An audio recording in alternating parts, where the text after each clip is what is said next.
Alright guys, hello.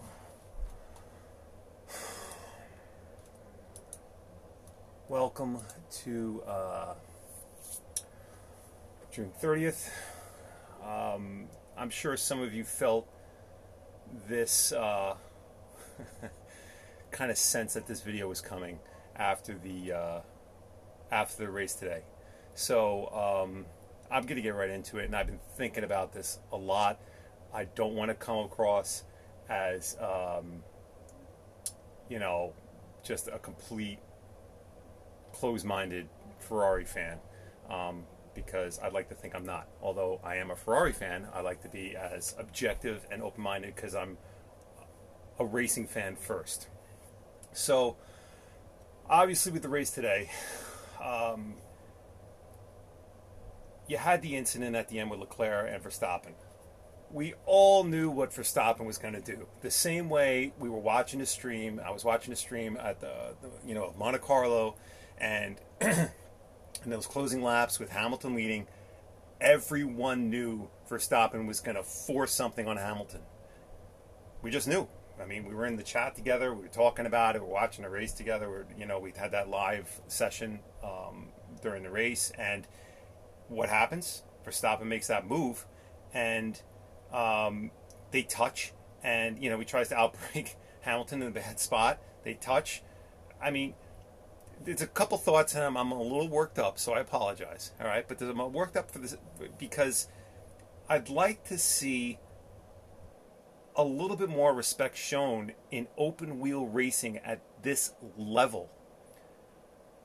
With Formula One, you're at the pinnacle of racing, and you have guys that are dive bombing on other racers, and some know how to do it, and some are a little bit more reckless than others. And those that are reckless, and those types of racers have existed over the years in F1, I feel that they don't deserve a place on the grid. Now listen, I may catch some flack. I want you all to all jump in. And Salty Dog, what are you talking about? The Motor Trend app is amazing. And if you don't like the app, and I'm sorry to get off track here, just addressing. If you don't like the app, just go to the website on your PC or laptop.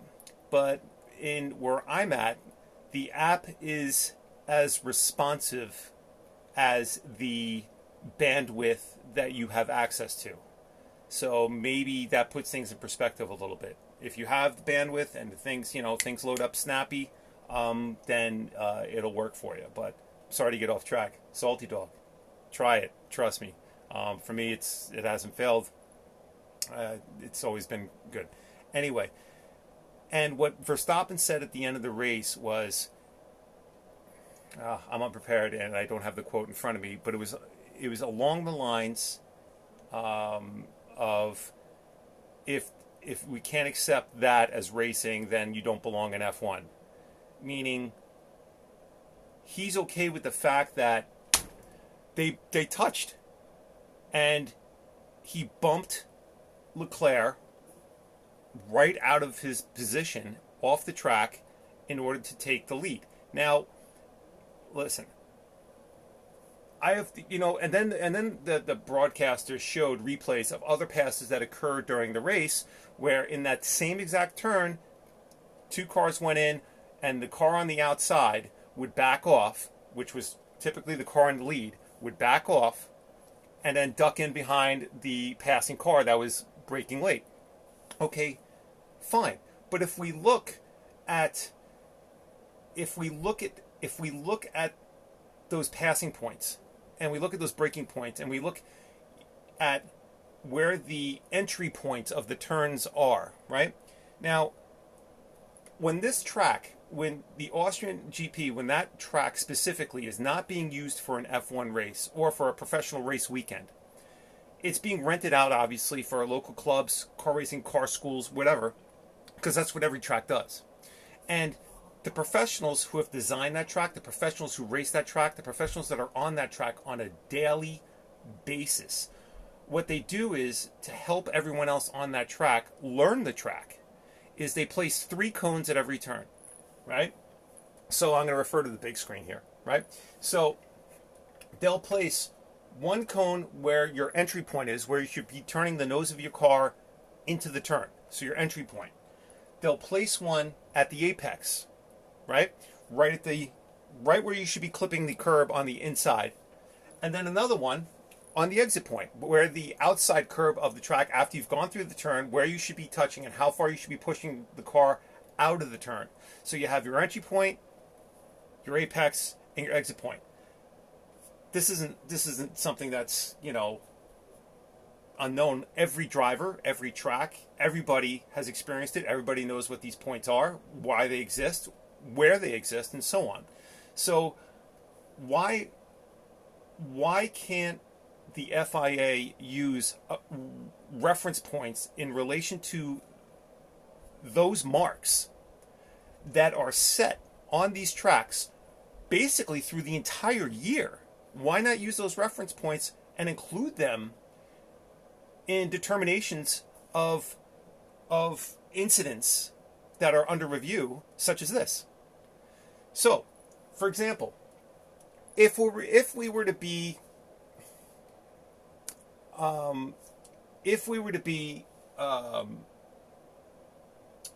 objective about this, and the Formula One, I'm going to refer to the Formula One site who put out this video, and it's only 1:05, but they take a few different angles on what happened in the race today and how they bumped, right?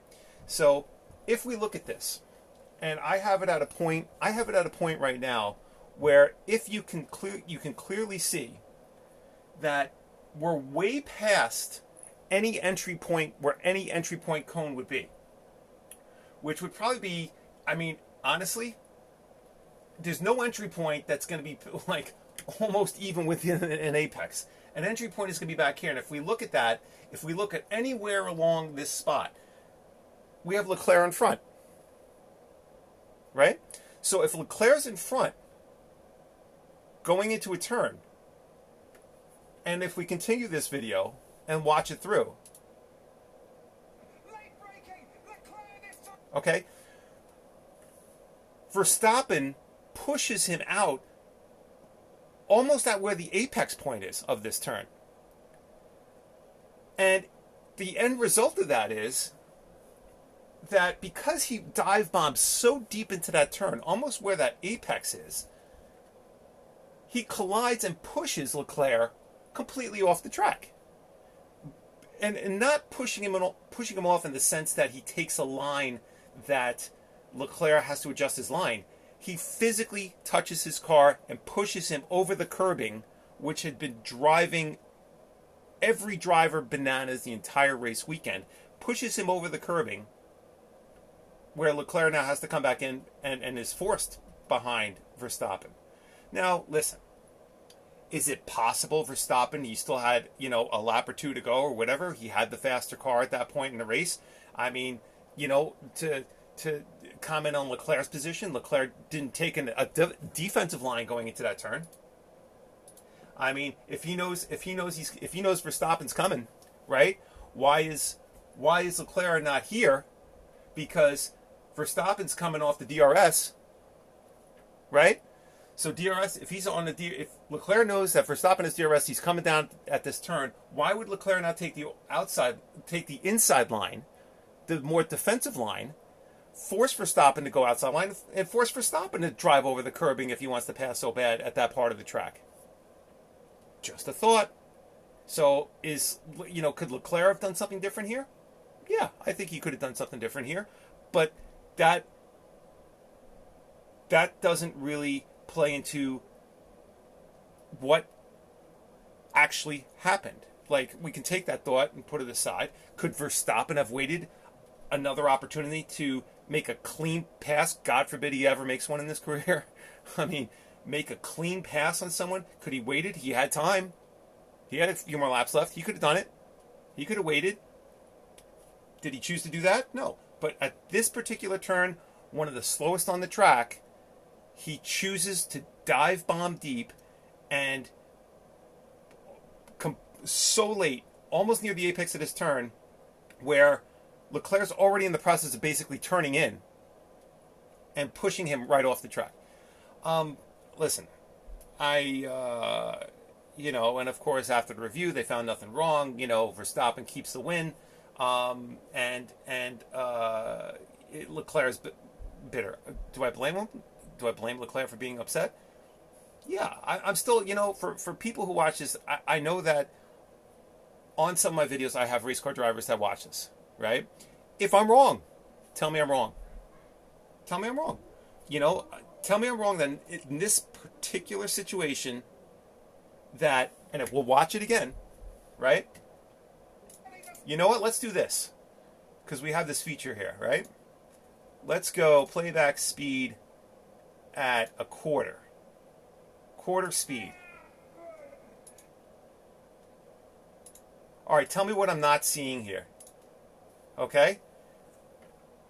If we look, Leclerc's in the lead, Leclerc's turning in. And as he's turning in to this turn, he's still in the lead. Look at it. His nose is here, his nose is here. Please tell me if I'm wrong. So Leclerc is committed because he knows he's in front. He goes to turn in. As he's pointing his car, now beginning to point his car toward the apex. He knows where his entry point is. He's hit his entry point. That's why he's turning toward his apex.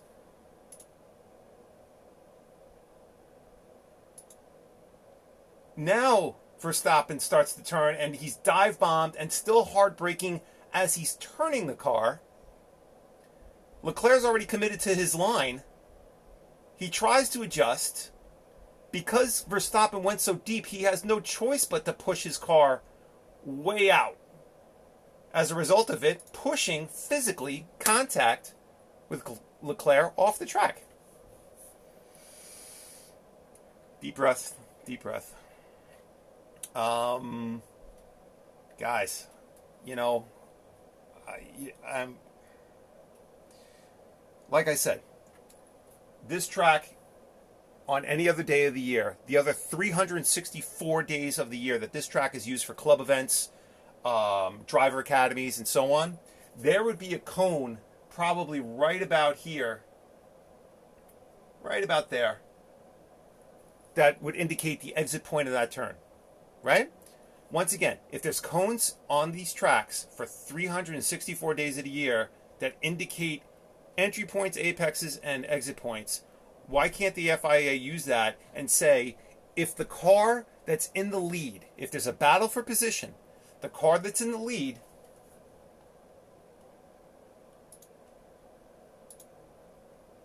when both cars, when the car's in the lead, okay, if the car in the lead hits that entry point before someone tries to make a pass and dive bomb on the inside. So in other words, Verstappen should be hitting that entry point cone reference mark or reference position before Leclerc.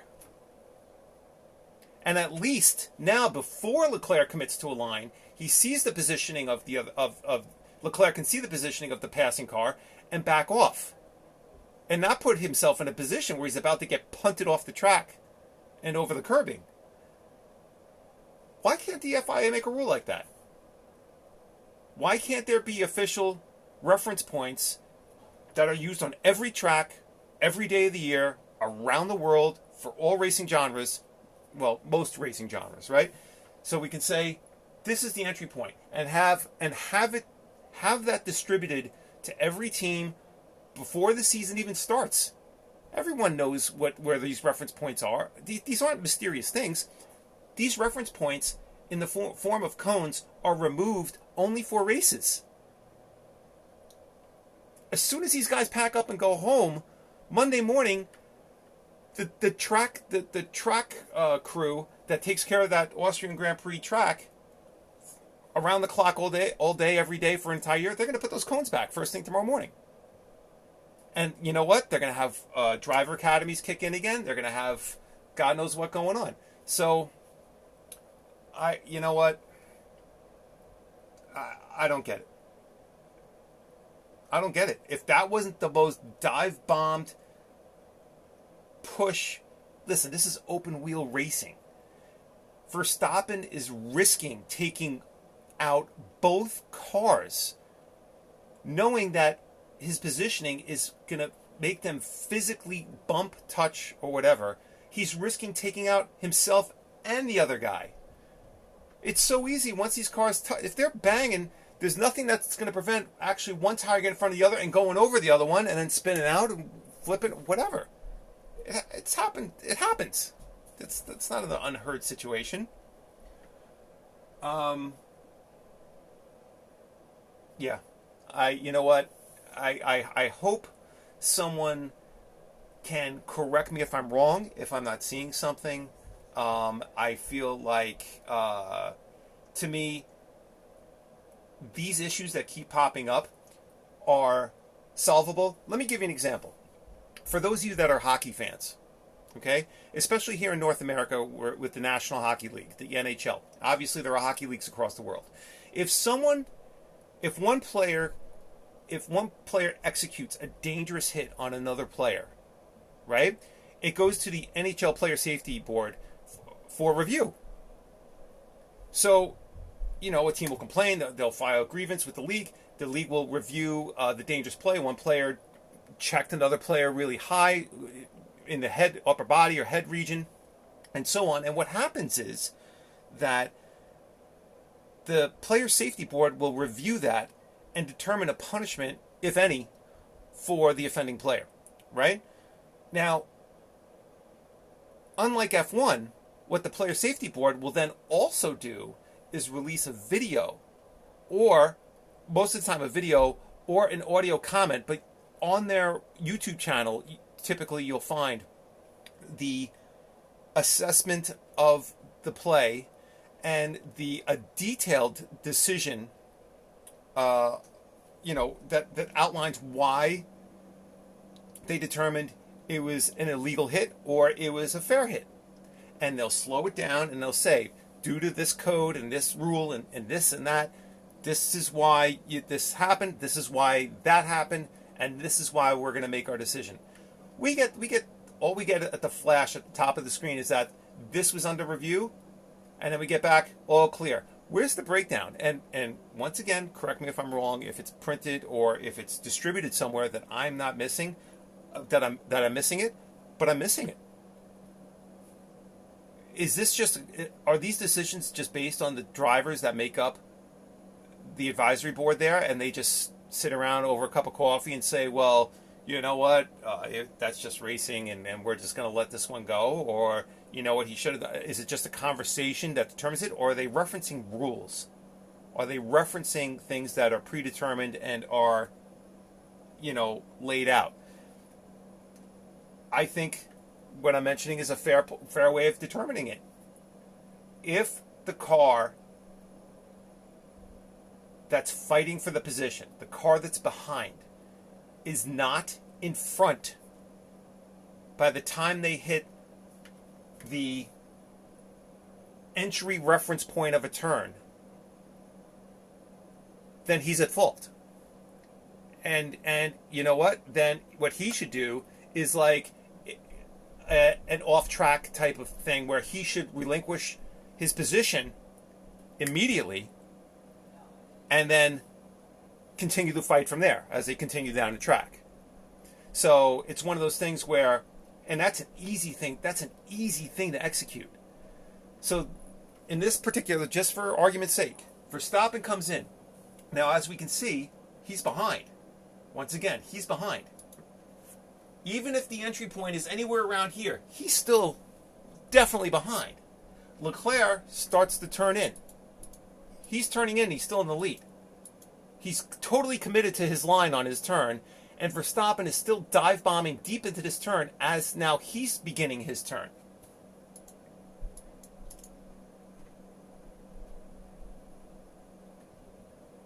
He's got to give up that position. He's got to give up that position. He completely forced Leclerc off the track based on that. Leclerc was already committed to his line. I don't know. You know what? I wish you guys would throw something in there other than salty dog crashes all the time, and I know what I'm doing on a computer. Well, Salty Dog, if you're still with me, is it the app on your phone or is it the website on your computer? Like when you go to the website, it's crashing, because then that's a browser issue. That sounds like maybe it's a Flash player or something like that. But the app, listen, I have an Android phone. I have a, what am I using right now? I mean, I've had that app. I was using it on a OnePlus 5 in the past, and I have a Xiaomi Mi 8 right now. The app works perfectly. And as you can see, every week when I reference the Motor Trend website, works perfectly. So I would just check maybe some settings, and I hope it works out for you on that.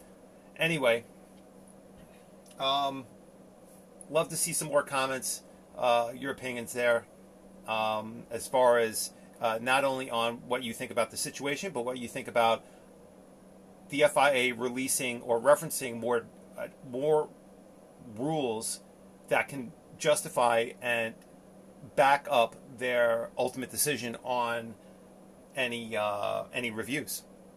And if you think that my idea is a valid one or not, then tell me. But I'm saying use the reference points that exist on the track for the entire year as a basis for who is in the right or who's in the wrong when someone's trying to pass by out braking. There's got to be a point. There's got to be a definitive point where you say this is going to be a safe pass or this is going to be an unsafe pass, and you have to know where that line is, and it should be based on your entry point. Because once you hit an entry point, that's exactly what it is. An entry point. You hit that cone and you're starting to enter your turn. If you commit to going from straight to entering your turn and turning your wheel, you're doing so based on the knowledge that you have the space to do so. So the car behind you knows, okay, well, the car in front of me, I'm not going to be able to outbrake him. He's hitting that entry point first. He's going to commit to making his turn. I better stay behind him or else I'm going to take him out. But Verstappen put himself exactly in that position that would interfere with Leclerc, with the line that Leclerc had already taken. We just went through it in slow motion, and it's a valid point. Cover up, make this black and white so you don't know the colors of the cars or the livery on the cars. And you know what? So we're not showing favoritism here. That's the way that's my opinion. I hope someone with more knowledge than me, any professional racer, can correct me if I'm wrong or explain to me the FIA's decision. That's it. Had to vent a little bit, guys. Whew. Was thinking about this a lot all day. I couldn't let it go. Had to vent it out on you. I appreciate you jumping in, and that's it. I'm hoping to have tomorrow the weekend race weekend wrap up. So we'll review the results of everything that we covered in the race schedule on Saturday morning, and hopefully have a little chat about it. And but this was a mini venting discussion on my behalf, on behalf of my sanity. So that's it. Also, if you like the shirts, new shirt, the Flyin18T Global Motorsports shirt. Here we go, get the back. The latest racing news from around the world. So that's it. All right, I appreciate your time. Anything else? Questions, comments, suggestions? Of course. Any comments, any messages you can send, you can hit me up on my Twitter stream, which is Flyin18T, Flyin, the number 1, the number 8, the letter T, Flyin18T. That's on Twitter, obviously Periscope, Instagram, and YouTube. I'll upload this to YouTube, but please, I appreciate feedback. Let me know what you think. This is Ferrari getting hosed again. Oops, did I say that out loud? That's the Ferrari fan in me coming out again. There you go.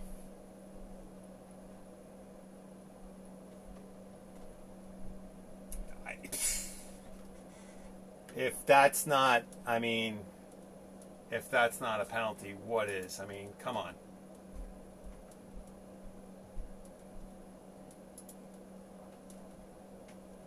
One more angle, slow motion, courtesy of the Formula One official YouTube channel.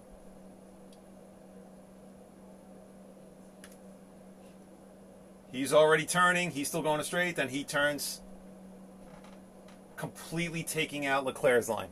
All right, I'm done. I'm done. You guys get me all worked up. All right. Appreciate it again. Hope you guys have a great night. And that's it. Take care. Bye.